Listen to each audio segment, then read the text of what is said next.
Alors on va parler évidemment de la fête de Shavuot, qui cette année tombe par contre jeudi soir. Donc on finit de compter l'Omer et on rentre dans la fête de Shavuot. En Chutz Laaretz. Ils ont Chutz Laaretz aussi. Tout le monde fait rentrer Shavuot jeudi soir. À la différence que nous, le Shabbat, nous lirons la parashat Nassau, parce que Shavuot est fini, alors qu'en Chutz Laaretz, ils font le deuxième jour de Shavuot, donc ils ont un décalage sur la paracha jusqu'à ce qu'on rejoigne Choukat Balak. Alors pour eux, ce sera et Shavuot et, Oui, ce Shabbat sera et Shavuot. Shabbat, Shavuot, deuxième jour de fête.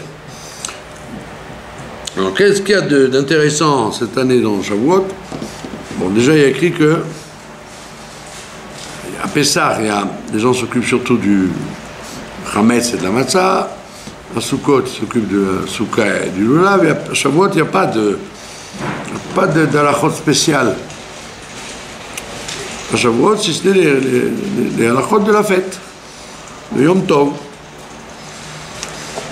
Et dans les halachot de Yom Tov, on a un phénomène spécial que n'ont pas les gens et que les gens de Chutz Laaretz ont beaucoup plus souvent que nous. C'est ce qu'on appelle le Eruv Tafshilin. C'est quoi le Eruv Tafshilin? C'est le fait que, comme il y a vendredi, c'est le jour de fête, donc théoriquement, il y a un klal. Les Chachamim nous ont donné un principe que Shabbat, on ne doit pas faire quelque chose Shabbat si c'est pour le Chol, on ne doit pas faire quelque chose Shabbat si c'est pour le Yom Tov, et on ne doit pas faire quelque chose Yom Tov si c'est pour le Shabbat.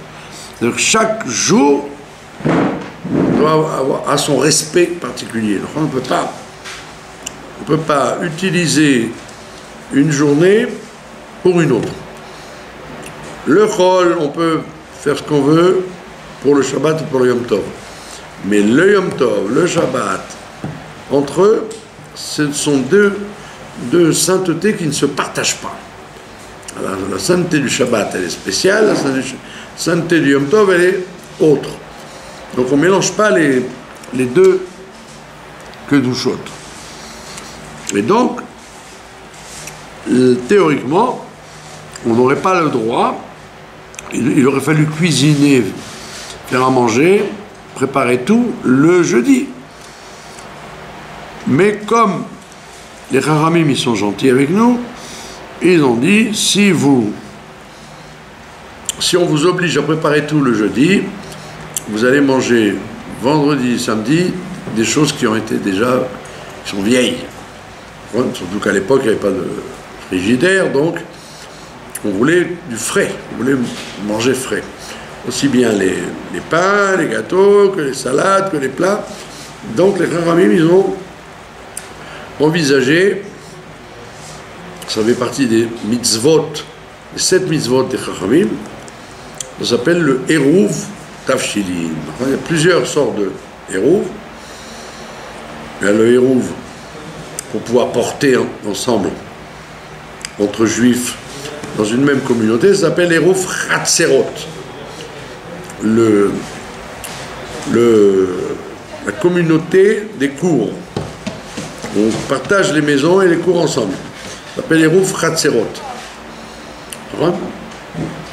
Il y a un Eruv entre les villes, ça s'appelle Eruv Troumin, pour pouvoir porter jusqu'à la limite de la ville.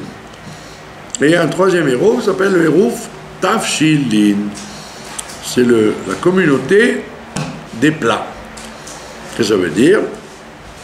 Ça veut dire que le jour de fête, j'ai le droit de cuisiner, pas seulement pour la fête elle-même, mais j'ai le droit de cuisiner pour le Shabbat qui suit. J'ai donc fait une communion entre la Kedusha du Yom Tov et la Kedusha du Shabbat. Ça s'appelle Eruv. Hérouf, ça veut dire mélanger. Et ça veut dire aussi solidarité. Comme on dit, Kol Israël Arevim Zelazé. Pourquoi c'est important de savoir les deux traductions? Parce que on va voir pourquoi dans le principe du Hérouf. Donc quel est le principe du Hérouf? C'est de préparer la possibilité soit de cuisiner à l'eau, soit de cuisiner au four.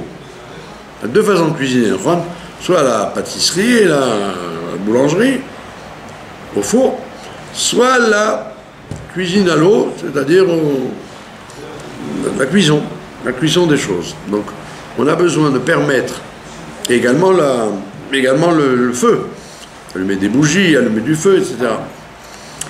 Et pour les fumeurs, allumer des cigarettes, bien que ce ne soit pas très bien vu chez les décisionnaires.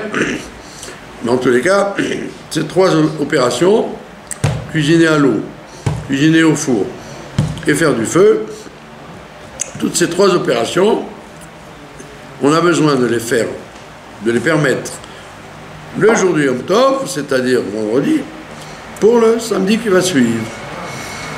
D'accord? Donc, comment fait-on le héros? Justement, alors on prépare un plat cuisiné à l'eau. Donc, tout ce qui est cuisiné à l'eau, c'est une salade cuite, un œuf, une boîte de thon, tout ce qui est cuit à l'eau, ça s'appelle plat cuisiné. Et un plat cuit au four, c'est-à-dire soit un pain ou soit un gâteau. Pas obligé que ce soit un pain, ça peut être un gâteau. D'accord? Les deux peuvent faire effet de hérouf. Donc qu'est-ce qu'on fait? On prépare donc le plat qu'on a cuisiné. En général, les gens ils prennent un œuf.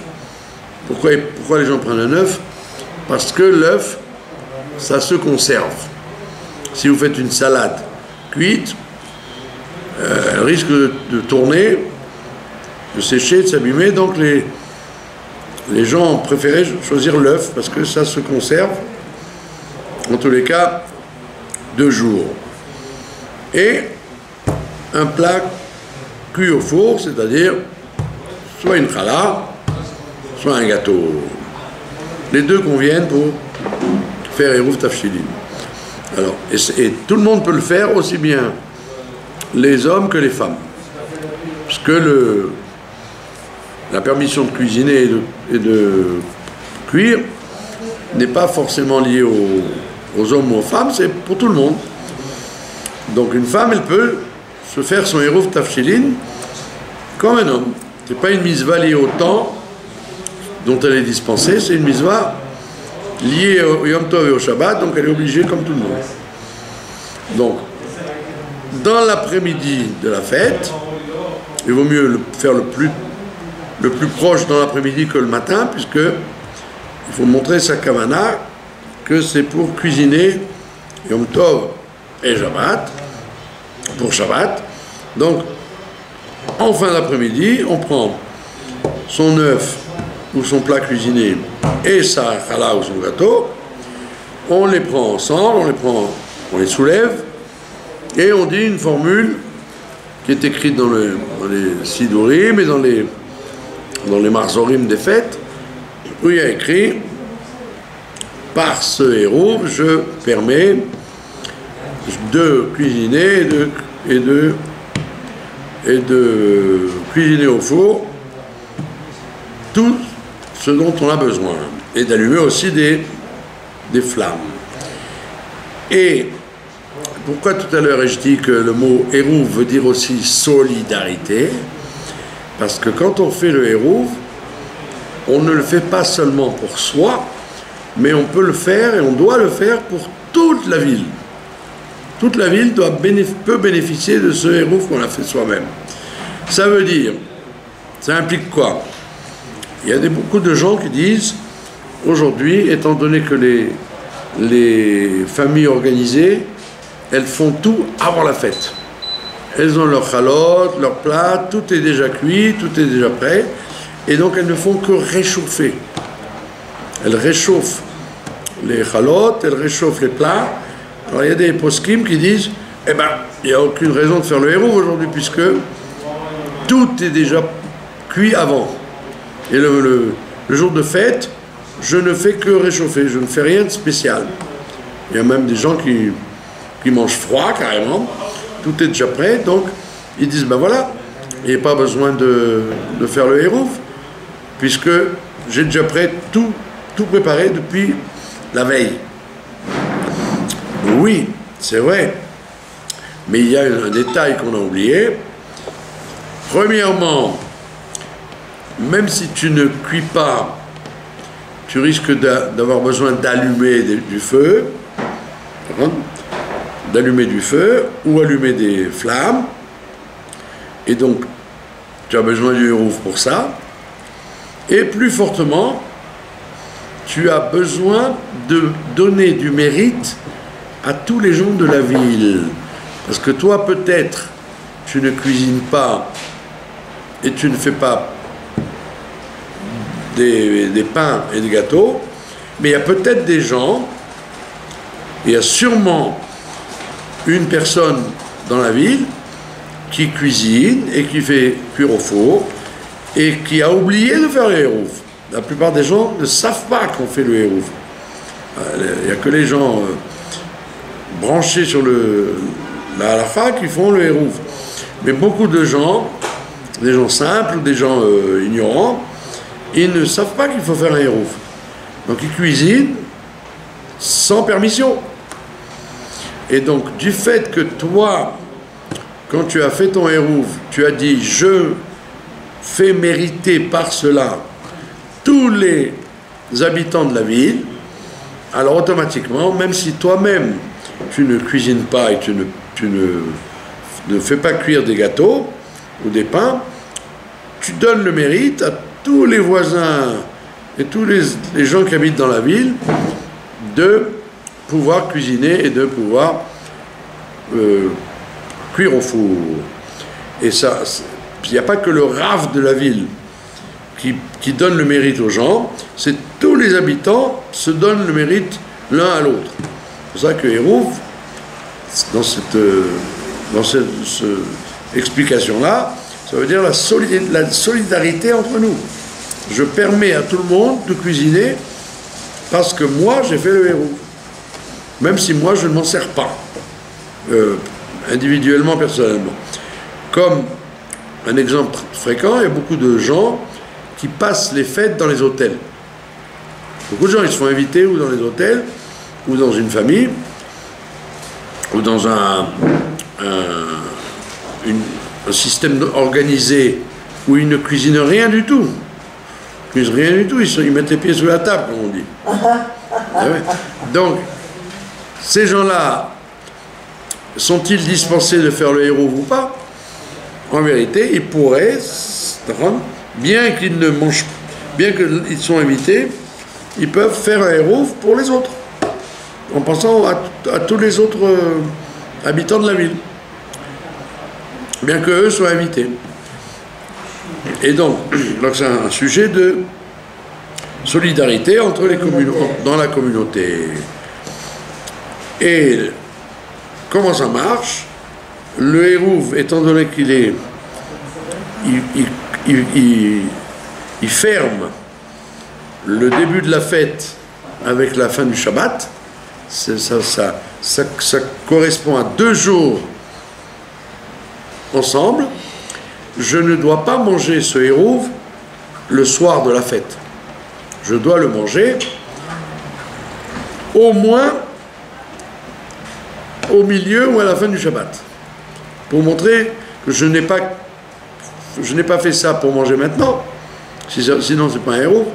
J'ai fait ça pour manger plus tard. Et les chalotes. Voilà, et les chalotes aussi. Ça veut dire que quand j'ai gardé ma chala ou mon gâteau ou mon œuf, je dois m'efforcer de ne le manger que quand le Shabbat est rentré, et de préférence le deuxième repas ou le troisième repas du Shabbat, pour montrer que j'ai entouré mon opération du début à la fin, du premier instant de Yom Tov jusqu'au dernier instant de Shabbat.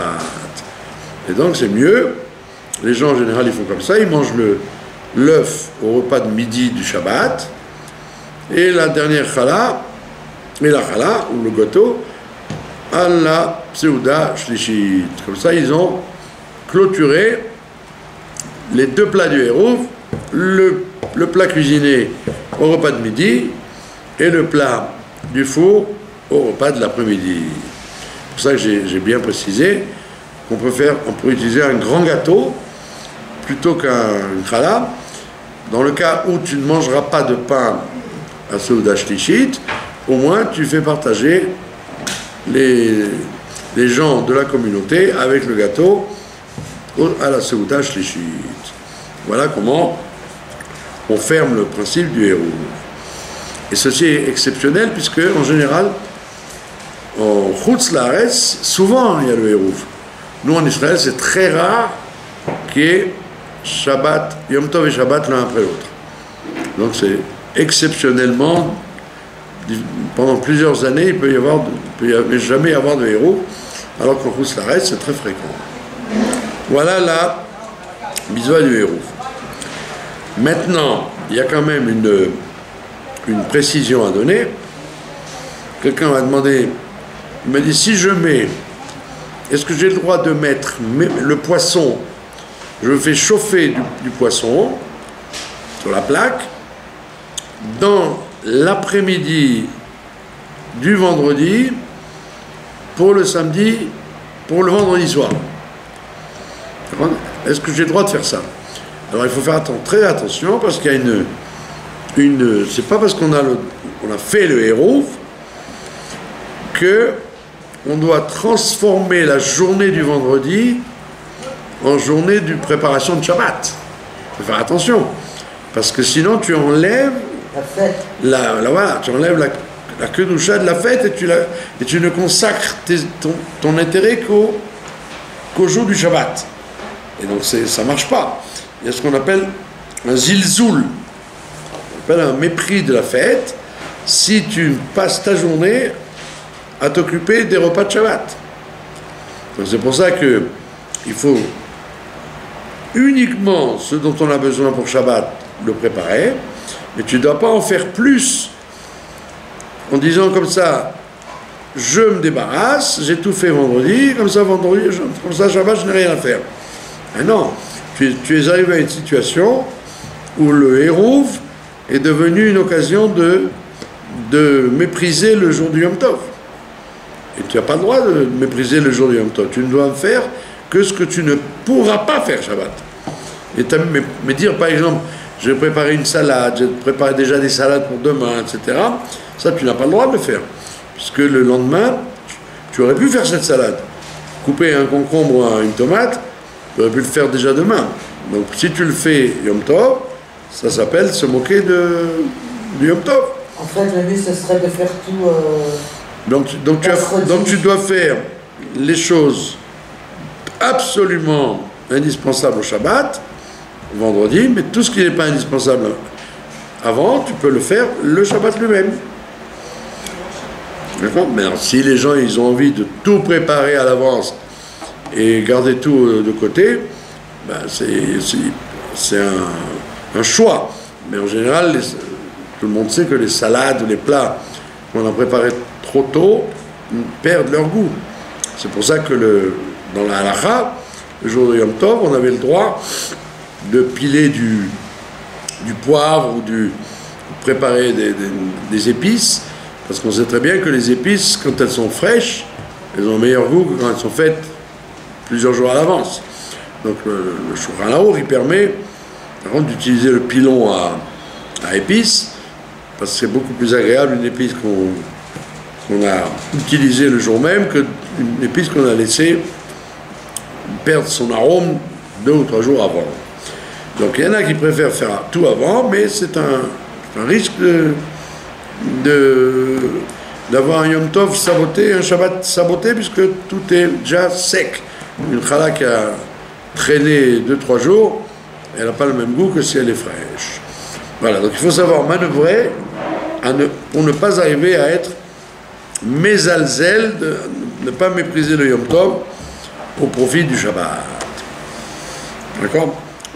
Alors c'est pour ça que par exemple préparer les bougies de Shabbat, on ne doit pas faire ça trop tôt dans la journée de vendredi, parce que ça voudrait dire que j'utilise le vendredi comme préparatoire à Shabbat. Si tu dois préparer tes bougies de Shabbat, tu dois le faire juste avant Shabbat, pas trop tôt. Sinon, ça a l'air de dire, je gagne du temps, au lieu de perdre mon temps Yom Tov, je prépare Shabbat. Ça ne marche pas comme ça. Il faut être scrupuleux de ne pas négliger l'importance du Yom Tov. Voilà. Maintenant, le Yom Tov lui-même. Alors, comme on l'a dit, contrairement à Pessah et Sukkot, où on était censé s'occuper des mitzvot de la fête, du chametz, des matzot, etc., ou de la soukha et du lulav, à Yom Tov de Shavuot, c'est un Yom Tov où il n'y a rien de spécial, il n'y a pas de mitzvah particulière à part la mitzvah de Yom Tov. C'est quoi la mitzvah de Yom Tov? C'est le faire kiddush, il y a un minhag d'écouter les 10 commandements. Ça n'est qu'un minhag, c'est une coutume. D'accord? Ça veut dire que les femmes, par exemple, ou les enfants, théoriquement, ils ne seraient pas obligés d'aller écouter les 10 commandements. Mais la coutume du Ham Israël, c'est d'avoir justement instauré cette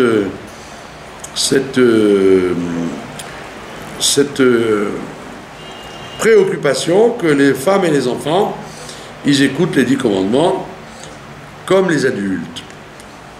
Donc il faut soit se lever tôt pour entendre, soit organiser des minyanim où il y a lecture des 10 commandements pour les enfants et pour les femmes. Par contre, maintenant, les 10 commandements, c'est pas comme la lecture de Amalek, de Zachor, où il ne faut pas rater un mot. Il faut entendre les 10 commandements, mais si on a raté un mot, on a quand même entendu les 10 commandements. Qu'est-ce qui se passe? C'est qu'on raconte que au moment où on lit dans le Sefer Torah les Aseret Adibrot, eh bien, à ce moment-là, on reçoit l'influence de la Torah pour toute l'année. C'est la différence qu'il y a entre Shavuot et les autres fêtes, c'est que Rosh Hashanah de Tishri, le Rosh Hashanah de Tishri, c'est le jour du jugement de l'humanité entière. Le monde est jugé à Rosh Hashanah dans son ensemble.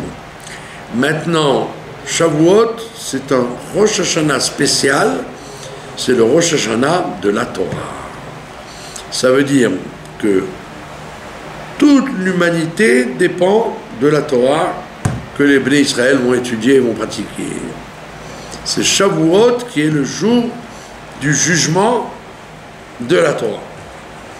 C'est pour ça que dans tous les livres, on compare la lecture la sonnerie du shofar de Rosh Hashanah aux 10 commandements de Shavuot. Pourquoi on compare le shofar et les 10 commandements?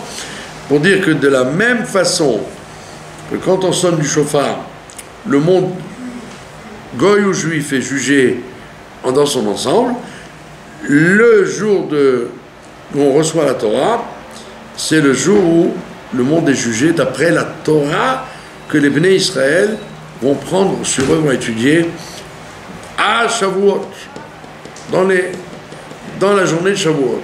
C'est un jour spécial. C'est pas simplement la consécration des 49 jours de l'Omer. C'est le jour où le monde est jugé d'après la Torah que les Juifs vont étudier. C'est pour ça que c'est un jour extrêmement important.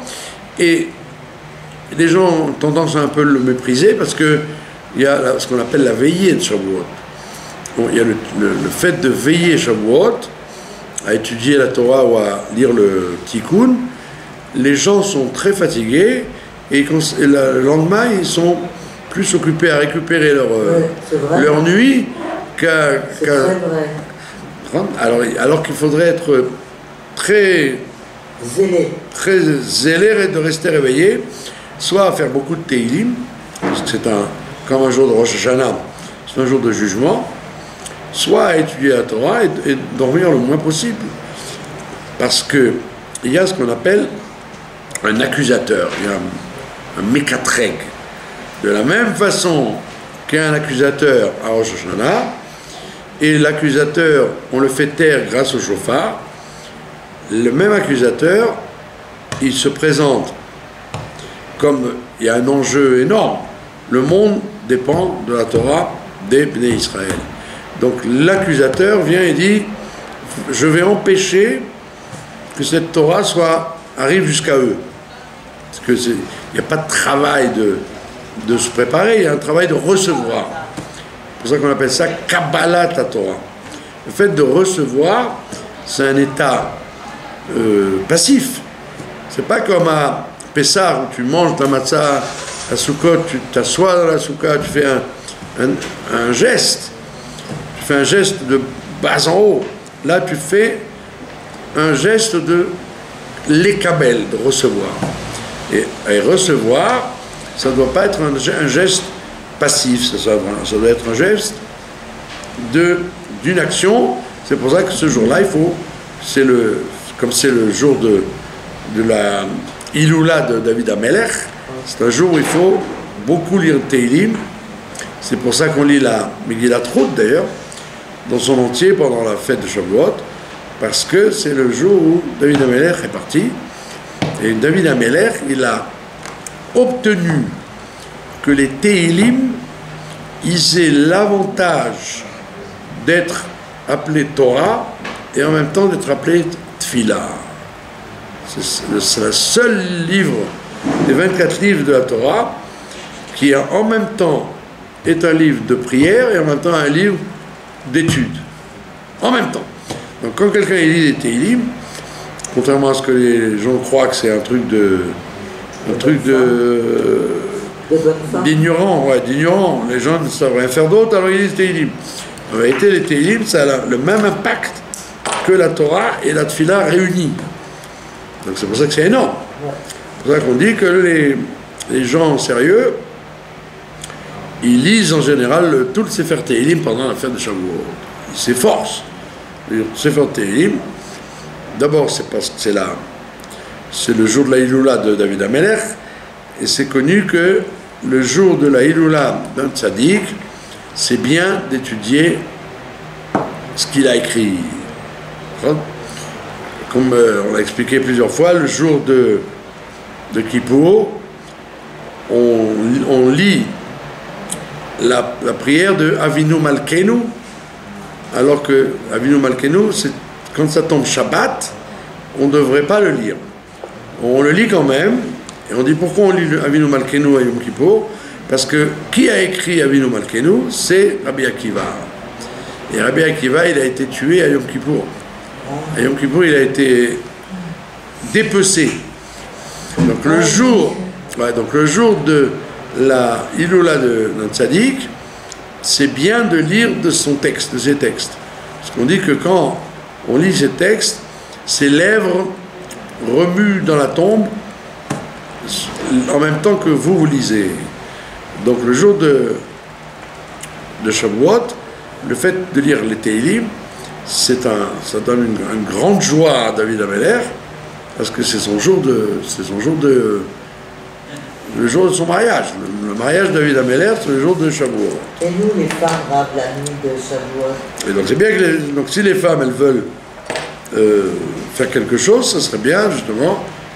Elles ne sont pas obligées de faire le tikkun du shla, de lire toute la Torah et le Torah écrit, Torah orale, mais c'est bien qu'elles fassent des Teilim, même dans la nuit de Shavuot. Qu'est-ce qu'ils font les hommes comme tikkun? Alors il y a des communautés qui lisent, qui font du Talmud, qui étudient le Talmud. Il y a des communautés qui font des shiurim avec des rabbanim qui donnent des cours. Et il y a des communautés qui font le tikkun de Shavuot qui a été instauré par le Shla, le Shnei Luchot Abrit, qui est parti, comme on le sait, juste avant Sivan. Et le Shla, il a sélectionné tous les morceaux de la Torah écrite et la Torah orale.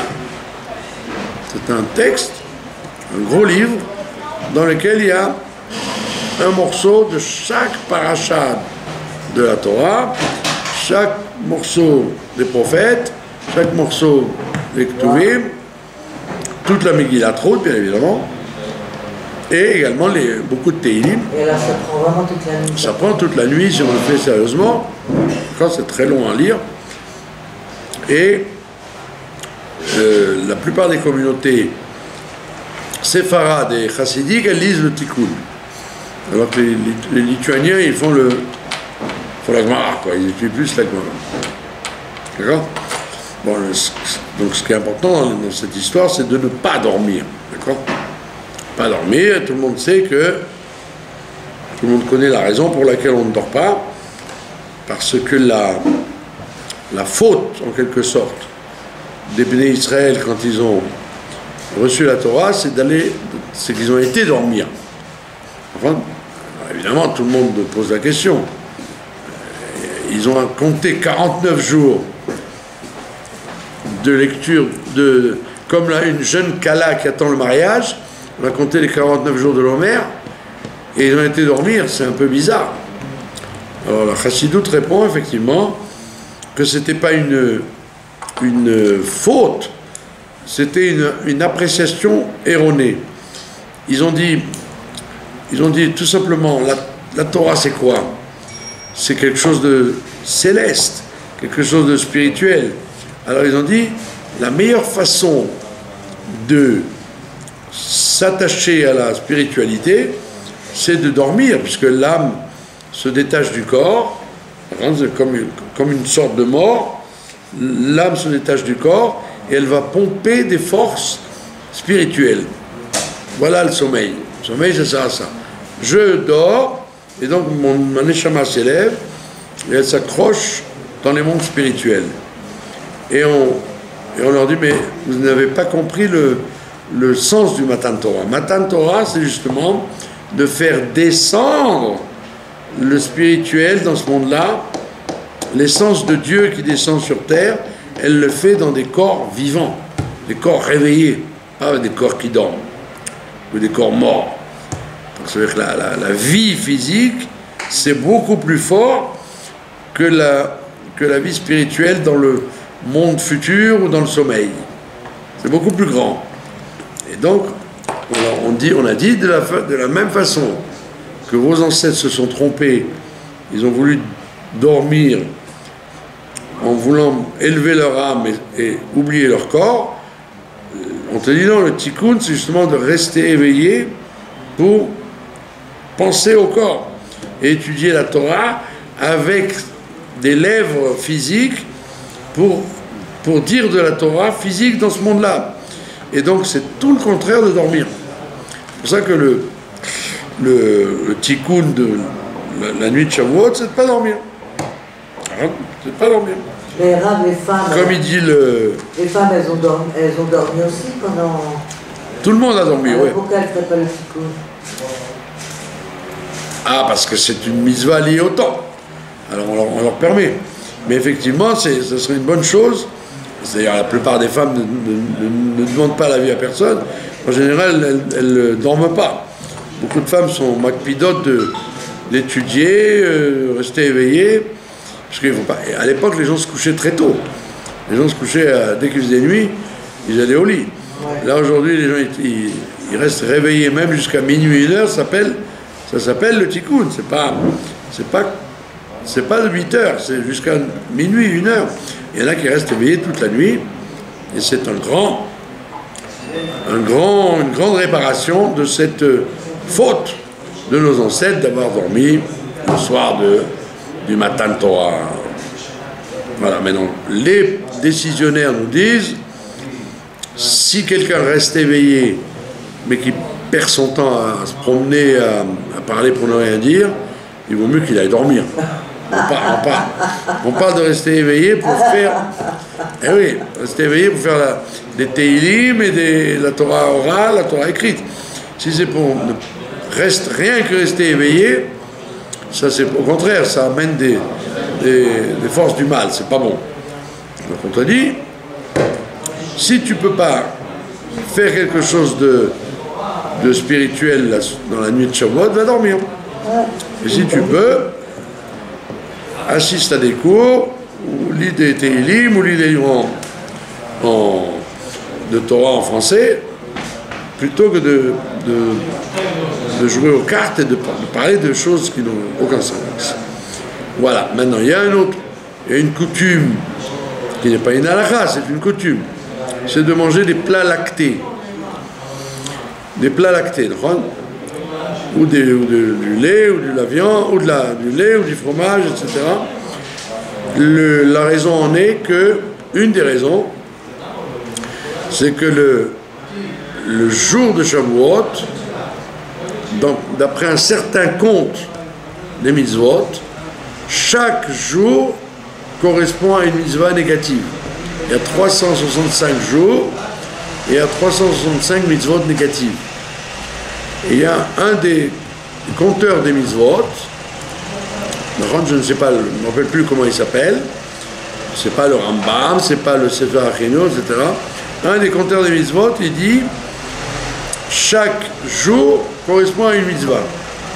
Et il dit le jour de Shavuot correspond à la mitzvah de ne pas mélanger le lait et la viande. Exprès de ne pas mélanger le lait et la viande. Donc alors on dit, comment applique-t-on une mitzvah? Si je ne mange pas de lait et de viande, ben, je n'ai pas fait la mitzvah. Quand est-ce que je fais la mitzvah? C'est quand elle se présente devant moi. Alors on dit, c'est pour ça que c'est bien le jour de Shavuot de manger du lait et d'un autre côté de manger de la viande. Et faire une séparation de 6 heures si on a commencé par la viande et mangé du lait après, ou de 1 heure si on a mangé du lacté et mangé de la viande après, pour montrer qu'on fait la mitzvah comme la mitzvah de ne pas manger ensemble le lait et la viande. C'est une des raisons.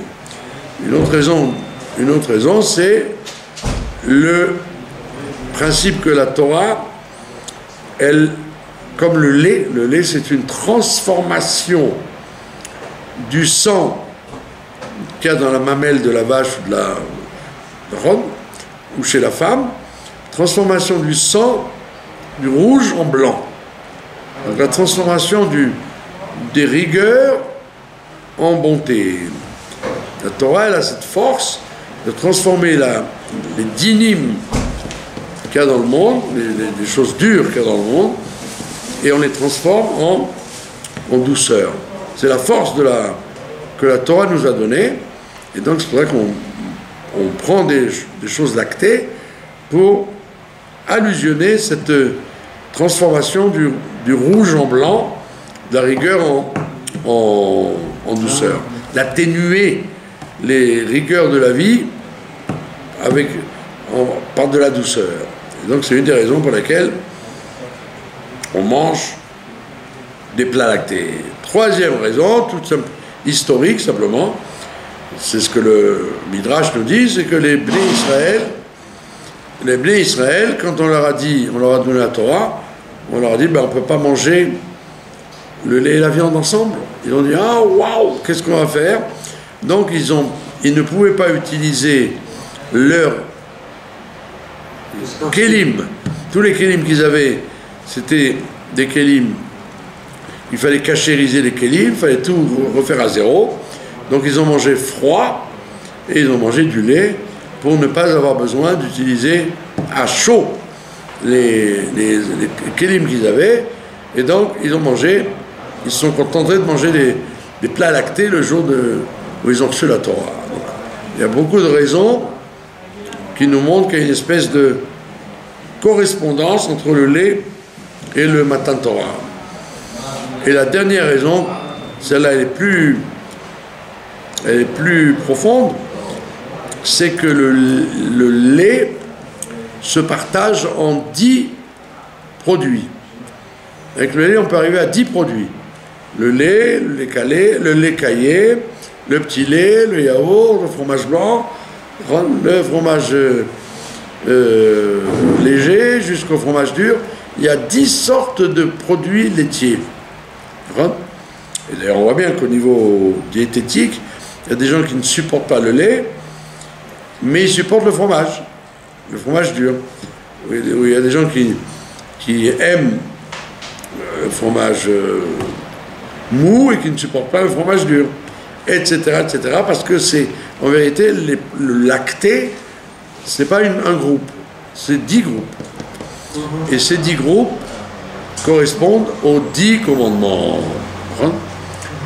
Dans les 10 commandements, les commentateurs nous disent que le premier commandement, Anochi, je suis l'Éternel ton Dieu, de lui découle le deuxième, de lui découle le troisième, découle le quatrième.